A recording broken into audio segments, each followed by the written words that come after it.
All right. I want to say good evening. If you're not here in person, you need to be.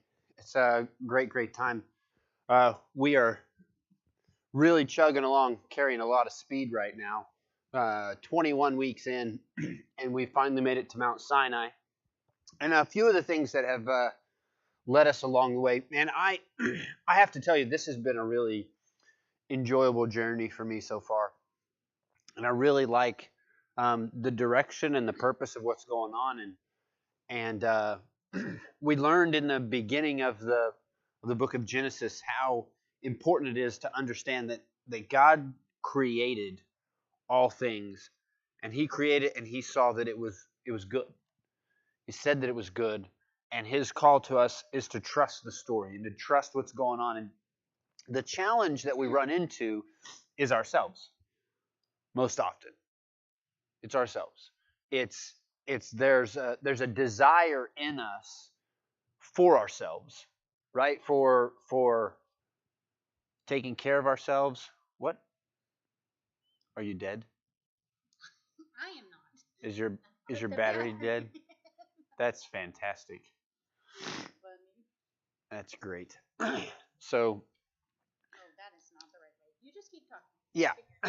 So the challenge becomes that the desire, right? The desire enters the story, and most often our desire is for ourselves. And we talked about um, this competition, these two competing narratives: the narrative of empire and the narrative of peace. And empire is me focused. How do I take care of me? How do I find myself to a place where provision is and take care of? How do I hold on to all of these things? And God, we talked about it just a few weeks ago, that God is calling His people to peace. And and oftentimes we get stuck in this place of, well, this is where the provision is, that's where God is. But realistically, God was calling His people to, hey, follow me, and the provision will be there, right? More than enough will be there. And he's and this juxtaposition of waist deep barley and the literal desert. And God, the God of creation, is calling His people out into the desert, and the God of the Nile was saying, no, but there's plenty here, and it comes on time every year. And so we have to wrestle with this.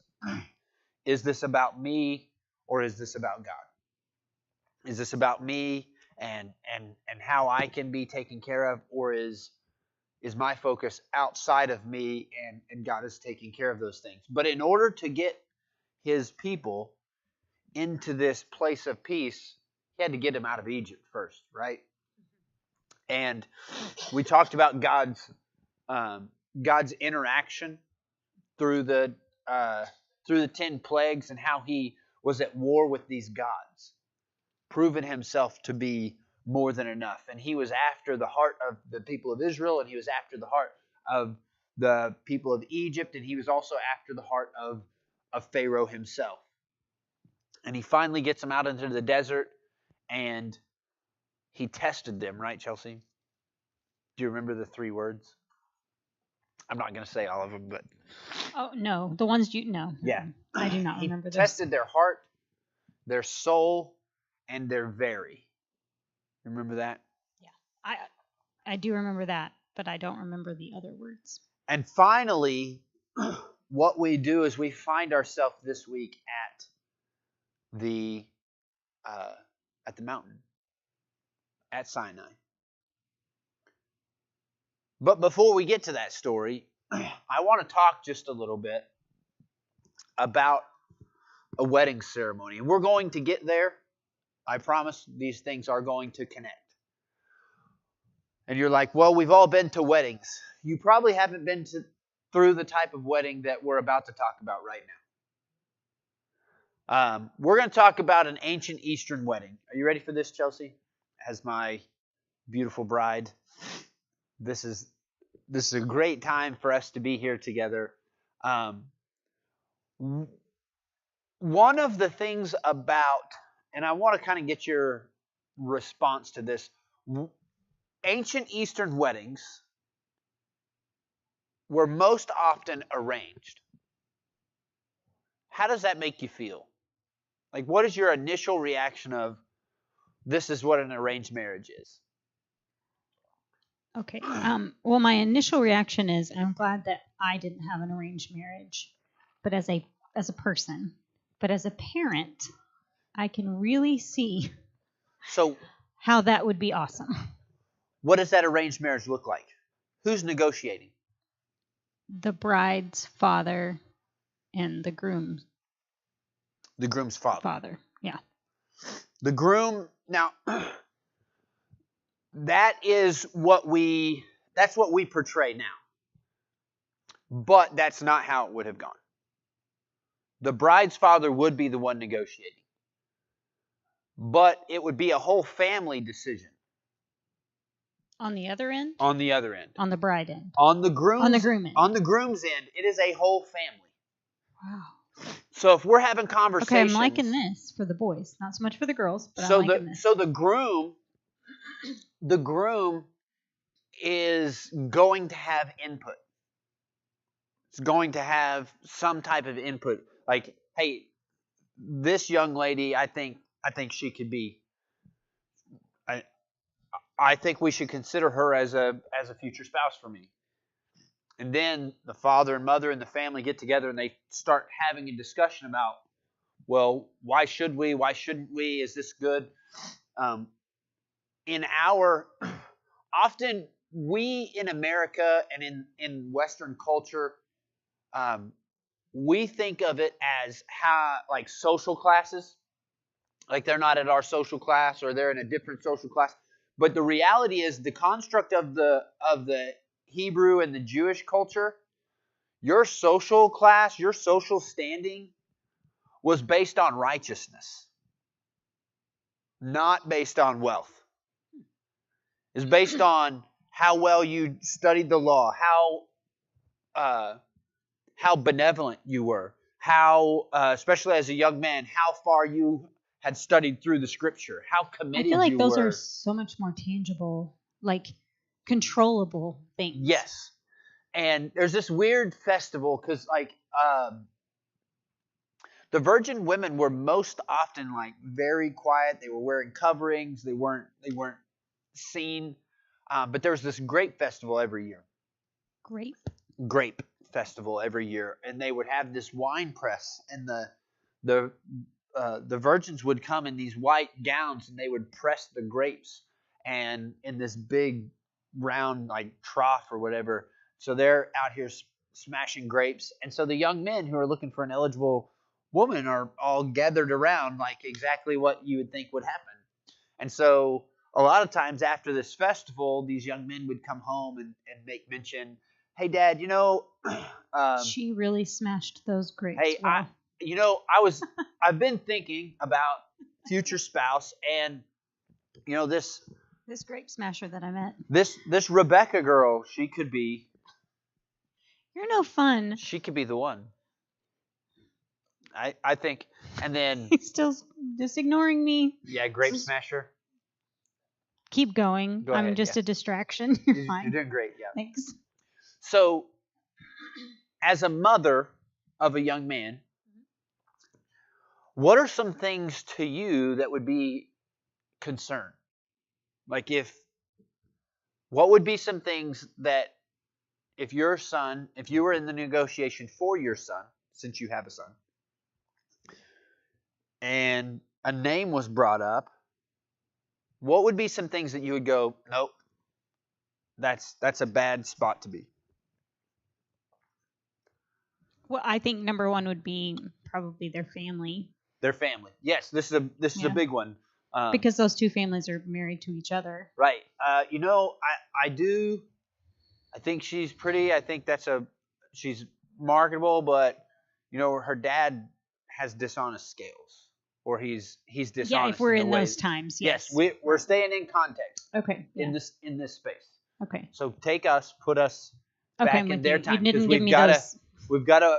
It's like I don't know anybody with dishonest skills. We're today. reading a Jewish text I from gotcha. 5,000 years ago. I got you. All right, so let's stick with it. Maybe 4,000. Anyway, so what's another thing maybe that would disqualify? And the first disqualification is going to be not being a virgin. Like that is going to be an immediate disqualification in their culture, Right. Yes. which we have no concept for. Right. But I feel like if she was smashing grapes, I mean, that's an honor. Yeah. Yeah. I mean, anyway. So family would be one thing. I feel like that's, I mean, obviously the virgin thing and then family. And outside of that, I don't. Do they believe what we believe? Like, are they, like for them being Jewish, are they Jewish? Yeah. If she's not of Jewish descent, this conversation's over. Right. And we also miss that in our Christian heritage. Right. Like we're like, oh, we shouldn't judge anybody. It doesn't matter. Well, it does matter. Mm-hmm. It does. Like if you're watching right now and you're not married, the religion of the person and the religious beliefs of the person that you're considering for a spouse matters. Mm-hmm. It matters. 100% matters. So once we have agreed and been in negotiations, the next thing that happens is a betrothal. What does that betrothal look like? Do you know? I thought it was an engagement. Is that the same thing? No, not the same. It is a commitment. A betrothal, it is a covenant cup, the cup of the covenant. The father and the groom head out to the village of the bride.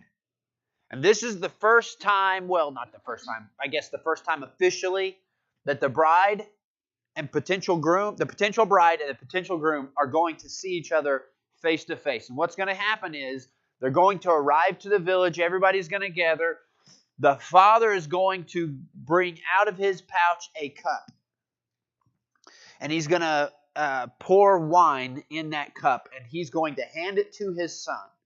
And his son is going to approach the potential bride. And he is going to offer this cup. And he is going to say, "This cup I offer to you as a new covenant between you and me. And if you accept it, I'm not going to drink of it again until I drink it with you when I come as your groom." This would be, and now then the cup would be set across the table. We've talked about this before, haven't we? And the bride would have the choice to accept it or reject it. Yeah, we did it. You and I did, or did we talk about it in Genesis? No. I'll tell you where we did when we get to there. I'm waiting on you. Sets it across the table. Potential bride, then has the choice to accept it or reject it. Do you know how many times recorded in Jewish history a young lady has rejected that cup? 0. 0 is the answer. Now, does that mean it's never happened? It's just never been recorded. It's never been recorded. It's a pretty big deal. Hey, you have been in, like, for a young lady to reject this covenant offering from this young man and his family would be a major, it would be a major thing, a major happening when it comes to a measure of respect for her family. Because potentially her parents have been negotiating this for years with this family. And they have made an agreement. And they've agreed on a bride price. And they've agreed on everything. And now this covenant cup has been offered between the potential groom and the potential bride. When the bride accepts it, which is everything we have in recorded history, they did. They have this mini celebration, and the next thing that happens is Groom leaves. He's gone. What's he gone to do? Prepare a place for her. He's going to prepare a place for her. And in our culture, it's go and find your own house, find your own space, and get it ready so that the two of you can live in there and it's going to be your space. But that's not in the ancient Eastern culture. That's not it at all. This is the expansion of the tent. This is the building of the place. And this is the last chance of the father who handed the cup to the son. It is the last chance for this father to give instruction and direction to this young man. So who knows how long it's going to take? The father. The father, that's it. So the son goes back and begins to work on a room, adding what we might call the honeymoon suite onto the house. Some fathers might be like, hey, I'm going to help you get this done, and we're going to move on as quickly as possible. And it's going to be arm in arm, elbow to elbow, helping them through the process, training them up. No. That's not how we're going to do it. We're going to do it this way. This is the way. This is the type of care you give to your spouse. This is the type of care that you give to your family. This is the type of detail. You don't want that type of craftsmanship. We're going to take that down. We're going to redo it because this construction project is a reflection of me as your father and how I've trained you, and it's a reflection of how you're going to care for your family. And now the father might actually be like completely, all right, here's the tools, there's the stuff, you get to work.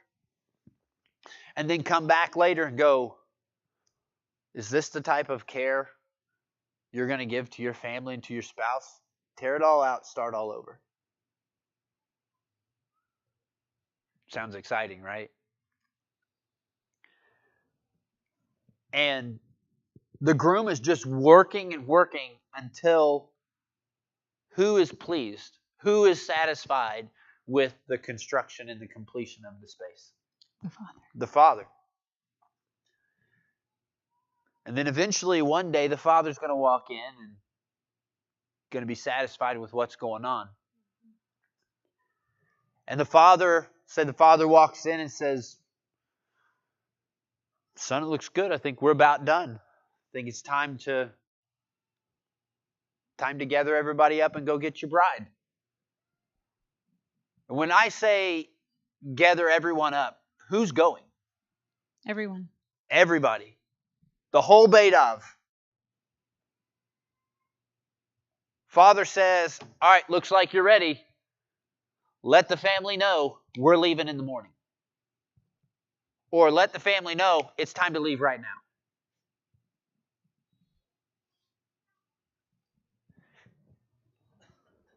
Now, that's what's going on at the groom's house.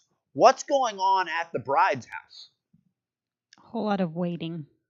A whole lot of preparing. You better be ready. Yeah. Because when groom shows up, party starts. And if you're not ready, party's happening without you. When the Beit-Of of the groom enters the house, enters the whatever space they're having the wedding celebration, once the groom and the groom's father and their Beit-Of are all in the house, the doors get shut, nobody else is coming in. There's this we're going to get to that later. So I'm just going to continue on. Anyway, doors shut, everything's going on. So when the groom shows up, the bride is whisked away. They see the groom afar off. They make the announcement. The bride doesn't meet the groom at the door. The bride is taken away for consecration. She's taken away to wash, for a ceremony washing, and for a cleansing and a preparation. And the next time she sees the groom, do you know where it is? Under the chuppah. Nope, that's not the chuppah. Presentation of the Nope. ketubah. Nope, it's when right the trumpet here. sounded. So the bride is consecrated and cleaned, and the celebration has started. I just figured it would be after this. And the shofar is sounded, meaning that the bride is ready for the groom. When the shofar sounds, when the trumpet sounds, it means that the bride is ready for the groom. But the bride is where? The bride's in a special room. What just happened? The bride is in a special room. And when that shofar sounds, the best man and the groom and the father of the bride go to the door of this bridal suite. And in walks the groom. The groom walks into the bridal suite to meet his wife to consummate the marriage.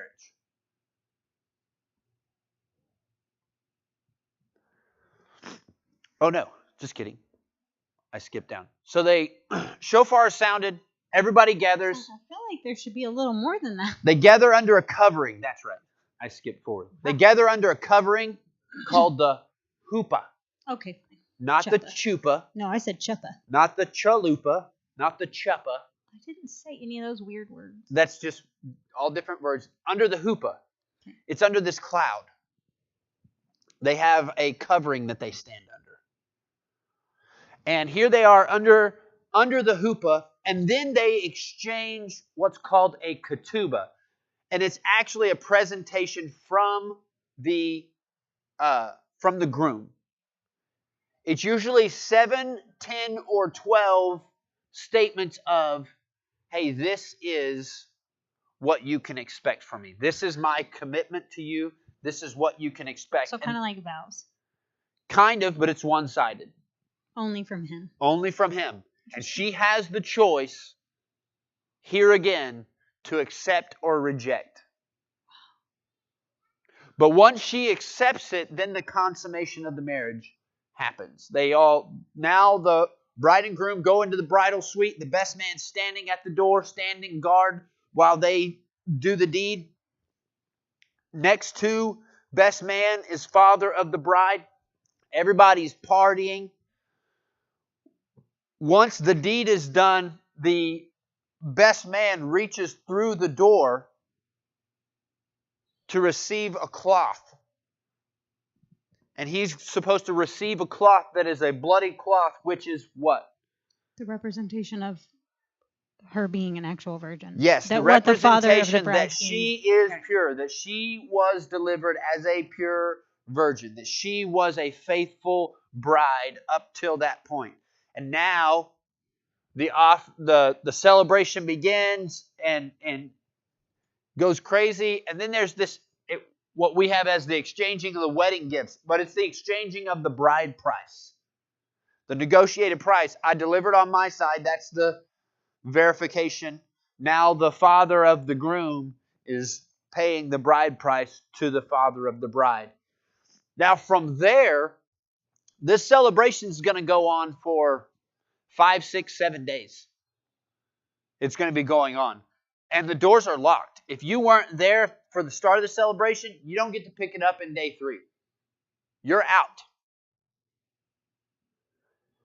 Once they're done, once the celebration is over, the bride and groom leave and go home back to that honeymoon suite that's been built. And they have this honeymoon. And you can reference that. That's referenced in Deuteronomy 24. So for the next year, in the Jewish culture, in the next year, this man and woman who don't know each other have to learn how to be caring for one another, actually like each other and love each other and live for one another. So for the next year, they are excused, he is excused from all of his communal duties. Wow. If they go to war, he's not going to fight. If they go to work in the fields, he's not required to work in the fields. His responsibility for the next year is simply to get to know his bride. And you're like, well, that's great. We have this cool thing going on. That's a lot of great information, Pastor Kirk. Well, here's why I say this. If we overlay the process of Exodus to this, we're going to find this is what is going on. What happens in the betrothal process, Chelsea? Like in what part of it? What do you mean? What's the call? This step right here, the betrothal. Yeah, I got you. What is the call? What is the declaration that's being made from the groom to the bride? I want to Spend my life taking care of you. I want to spend my life with you. Yeah. So what's the request? What's the bride have to do? Say yes. No. What do you mean? Oh, drink from the cup. Okay. For the bride to be married, what's she have to do? What is her action? Buy a dress. No. I don't know. I don't know what you're trying to get me to say. What happens in Genesis 12? I don't know. You tell me. What happens in Genesis 12? I don't remember. Abram meets with who? The father of... With God. Oh, God. Uh-huh. And God says what? Follow me to a land I'm going to show you. Okay. He says... I didn't remember that. Sorry. Leave your father and mother. Your father and mother. Oh, is that what she has to do to get married? She's got to leave her father and mother. Got it. This is this betrothal. Something else happens in this Genesis story. There's a covenant that's made between God and Abram. Do you remember that covenant, Bill? Not circumcision, before circumcision. He says, get me these three things. Right? Give me a bull, give me a ram, give me a goat. And he lays them in two. God never tells him to, but he lays them in two. What did we call that? Oh, the blood covenant. The blood path covenant. Or the blood path, yeah. What did we say that blood path covenant was? A betrothal. It's a betrothal covenant where the potential groom would go first. Right. And he's going to stomp through the blood and it's going to splatter on him and he's going to make his commitment. And then the father of the bride is going to stomp through and say, if it doesn't, and they're making this statement, if this happens, if this doesn't happen, if I'm not a man of my word, you can do this in my blood. This is what God has done. Except for he is both the father of the bride and the groom himself. Yes? Right. So he's made this betrothal. And he's called Abram, leave your father and mother. And then the groom is going to leave to prepare the house. What are we looking at there? This is the time in Egypt.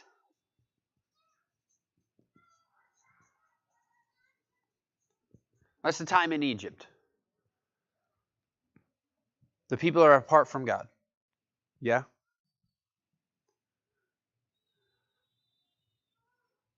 And they're waiting here for God to show up. But then we're waiting for the groom to show up. When does the groom show up? When Moses comes back. Passover. Oh, just kidding. I don't know. So after Moses comes back. Moses comes back. The releasing of the hand of the people of Egypt and the deliverance. This is really the deliverance of the people of God.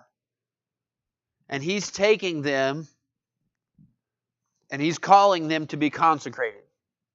Matter of fact, this is a declaration that he makes, that God makes to them, I believe, in chapter 19. Exodus 19, yeah. God tells Moses to consecrate Israel.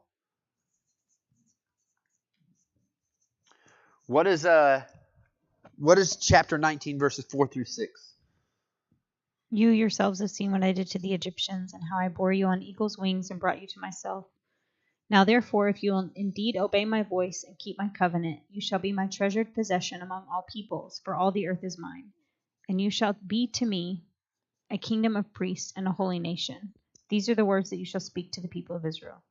He goes on in verse 10 that says, go to the people and consecrate them today and tomorrow. Yeah, verse 10, right? Yeah. And so let them wash their garments. That statement, quite literally, in the Jewish tradition, The words that are used that say treasured possession is almost exclusively wedding speak. Wow. Almost exclusively wedding speak. He even makes this statement, this word, consecrate yourselves. Like he tells them to consecrate themselves. Set yourself apart. Cleanse yourself. Make yourself different from all the rest. And now, so the bride has come, and they even use this word connecto, that the people of God were connected to or were against the mountain of God is where they camped. That word that's used, connecto, the first place it is used is talking about Eve. That she is connecto to Adam. Like the first bride in Scripture. Now, what happens here? It says that the shofar is sounded. Surely that doesn't actually happen. And the sound of the trumpet grew louder and louder. So the sound of the trumpet grew louder and louder as they did what? As they approached the mountain, right? Yeah. So this is a shofar horn that's sounding, not because God is present, but because the people of God, the bride, is present. Yeah. So, trumpet sounds. Man, this is really good. Keep holding it upside down. Try the other marker. There we go. Put the lid on it. Okay, now what happens? So they gather underneath the mountain, but what happens at the mountain? There's this, it says this fiery cloud covers the top of the mountain. And the people of God are camping next to, and depending on your translation, under the mountain. And above them is this cloud that is a covering. This cloud of darkness. This huppah that they're under. Yeah? And then what happens? The next thing to happen should be some type of presentation of Moses goes on top of the mountain. ketubah. Moses goes up, right? Moses goes up, and God takes out these 2 tablets, which is normal, just so you know, in Eastern weddings. There would be a tablet or a parchment for the bride and the groom. So here we have 2 tablets that God writes on with his own hand. And we talk about on these tablets, there's a few things that he writes. It's not 7 and it's not 12, but it's 10. He gives these 10 words, these 10 commandments. But they're not rules. See, we look at them and we go, this is the rules of life. This is how we live. This is not what it is. God is saying, hey, I'm inviting you into a relationship with me. And I've done all this work to get to this point. And here we are standing at this precipice of being committed. And I want you to understand what my expectation is of you and what your expectation should be of me. This is my wedding vow to you. This is the ketubah. And then, so that'd be the presentation of the ketubah, the 10 commandments. And then the consummation of the wedding is the construction of the tabernacle, and sacred space, an intimate space, just them and God. Interestingly enough, the blueprints and the design and the furniture that goes in that tabernacle, those instructions were all given to Moses on the mountain. And then there's this honeymoon year. They exchanged the wedding gifts. They have all of the images of everything there. They have they received the law. the way to live, the way that they're walking through. It's a gift of God. What is setting them apart? What makes them different? What is their covering? What is how they act and how they interact? And then they have this honeymoon period. And you're like, there's no honeymoon period. Yeah, it's 40 years in the desert. They didn't work a field. They didn't fight a fight. The fights they did fight, God fought on their behalf. Jeremiah 2:2 says that I wish that you would be like you were when we were first together, when you were following me around in the desert like a brand new bride. Like God's call to his people has this honeymoon period of, hey, all those other worries and cares in this world you're going to get to. We're going to get to that. We're going to get to managing all of this stuff. But right now, I need you to know me. I need you to know what it's like, what my ways are like, what my likes are, what my dislikes are, and how to just be in my presence and love me and be connected to me. And it's a beautiful story, except while this ketubah is happening, what's going on? Well, there's a party going on. Hey, tell me about Exodus 32. Hold on. I didn't turn. Oh, it's almost there. Well, the golden calf. Yeah. This whole time, so Moses 19 and 20.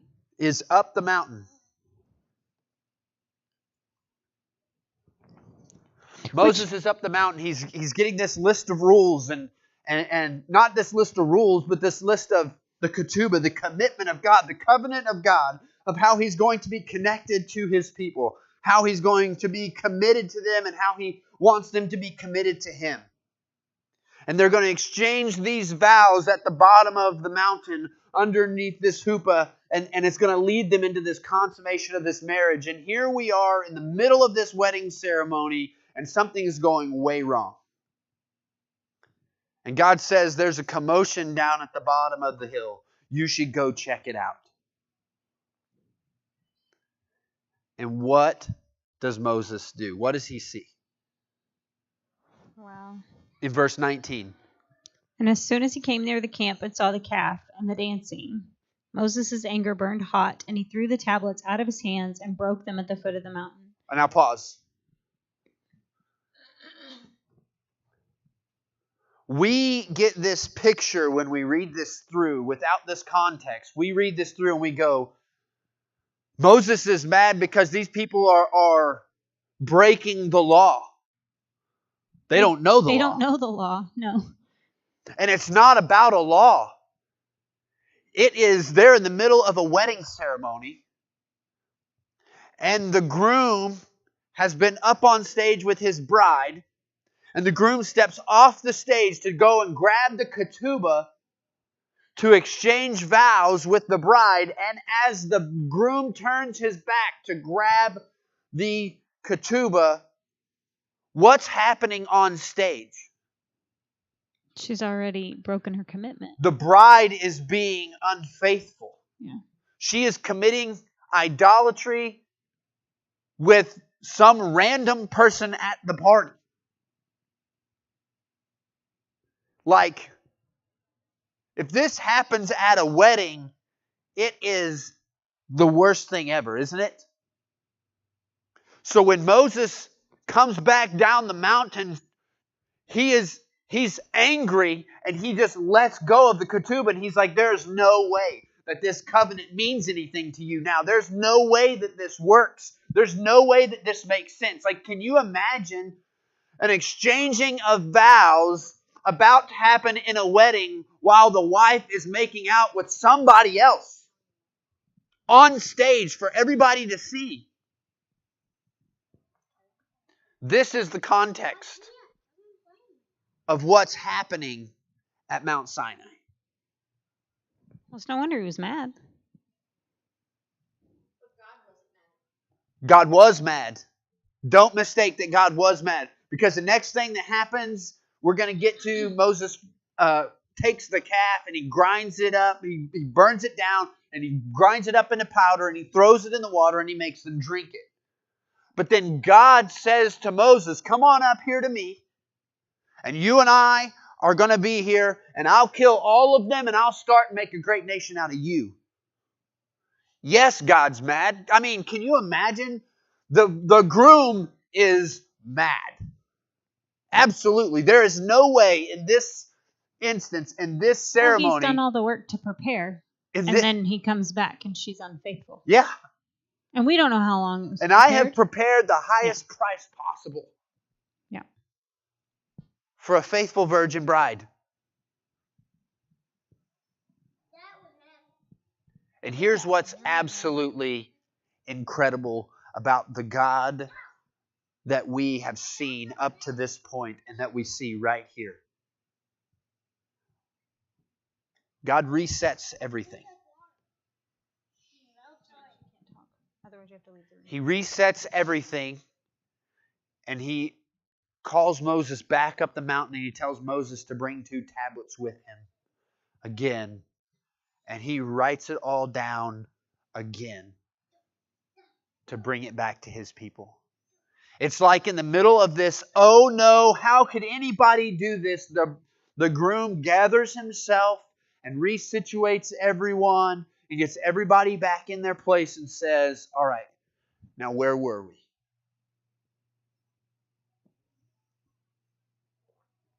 And he responds the same way that the character of God that we have seen up until this point responds. He says, I know you're unfaithful, but I'm going to be merciful. I know that you're stiff-necked and hard to deal with, but I'm willing to love you in spite of it. I'm willing to love you through it. I'm still willing to make of you a kingdom of priests, a group of people that is set apart completely. And God commits himself to these people. This story should give us so much more context to why the parable of the 10, what we read as the parable of the 10 virgins, it's actually 10 bridesmaids, by the way. But it's right on top. Okay, thank you. The parable of the 10 bridesmaids being prepared and ready at a moment's notice, it would have been absolutely normal for them. Because when the groom shows up, the doors are closed. And everybody who was prepared for the celebration is in, and everybody who wasn't, isn't. And it doesn't matter what time of day or what day of week they show up. Celebration's starting right then. The wedding feast is starting right then. This is the call of God. This is what God is doing at Sinai. He's calling his people to be his people, to be his bride, to be committed to him, to get to know him, and to follow him. See, if we miss, if we get things out of order, if we don't understand the wedding ceremony, we're going to miss this commitment of God to his people in Exodus.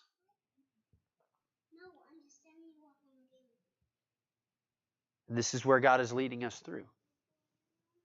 This is why these stories, this is why this particular portion of Scripture is so important. And it's why when we look back historically, we say, after the wedding celebration at Mount Sinai, in the beginning portion of the creation of the tabernacle, in the beginning points of the creation of the tabernacle, that's when the Jewish people for the first time are hearing the stories of Genesis chapter 1 through chapter 11. Because they need to know that this God that they are accepting, that they are accepting his covenant and his commitment to them, what his character is,